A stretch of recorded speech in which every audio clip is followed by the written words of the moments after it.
2026 सुबह 8:45 मुंबई से बारामती आ रहा चार्टर्ड विमान लैंडिंग के आखिरी फेज में था। विमान में प्रदेश के बड़े नेता और डिप्टी सीएम अजीत पवार सवार थे। पायलट ने एटीसी से लैंडिंग की इजाजत मांगी थी। एटीसी ने भी पायलट को टचडाउन होने की इजाजत दे दी थी।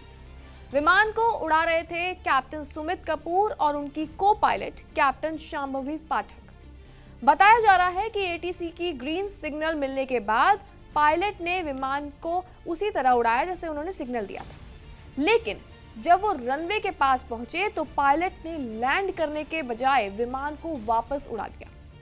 ध्यान दीजिएगा कि यही पहला संकेत मिलता है कि पहली लैंडिंग कोशिश रद्द की, यानी कि लैंडिंग की पहली कोशिश नाकामयाब हो गई थी। डीजीसीए सूत्रों के हवालों से खबर है कि पायलट ने दोबारा लैंड करने के लिए बारामती एयरपोर्ट के पास लंबा चक्कर काटा और फिर विमान दोबारा रनवे की तरफ बढ़ने लगा। लेकिन हालात बिगड़ने का और भी एक पुख्ता सबूत और अंदेशा तब हुआ जब पायलट ने कंट्रोल टावर को एक शब्द भेजा। शब्द था मेडे कॉल। नमस्कार, स्वागत है आपका जी न्यूज़ के डिजिटल प्लेटफॉर्म पर और मैं हूं आपके साथ कनिष्का मिश्रा। इस सब में यानी कि कुछ ना कुछ गड़बड़ तो जरूर हुई है, जिसे पायलट ने समझा और एटीसी को सूचना दी। इसके कुछ देर बाद ही विमान रनवे के पास पहुंचा और फिर जो भी हुआ वो पास में लगे एक सीसीटीवी फुटेज में रिकॉर्ड हो गया।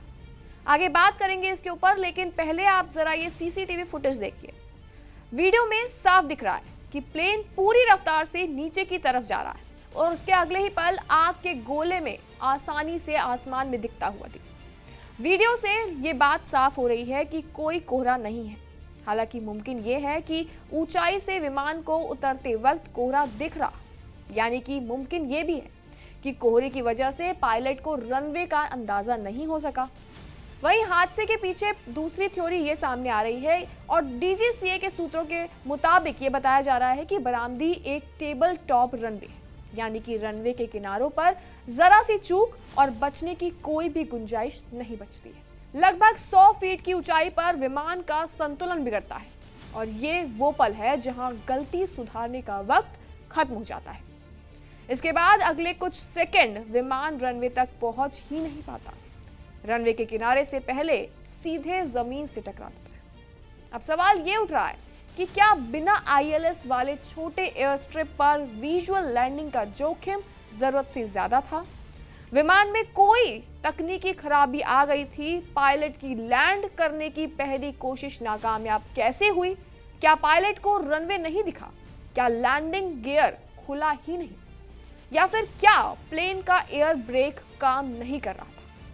क्या पहला प्रयास रद्द होने के बाद दूसरी कोशिश टालनी चाहिए थी?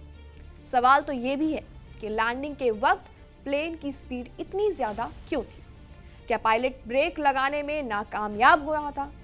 क्या हादसा पायलट की पलटी से हुआ है या फिर कोई और तकनीकी खराबी की वजह से? इन सभी सवालों के जवाब जरूर मिलेंगे जांच के बाद, लेकिन इस सब में एक हादसे में महाराष्ट्र ने एक बड़ा नाम खो दिया है।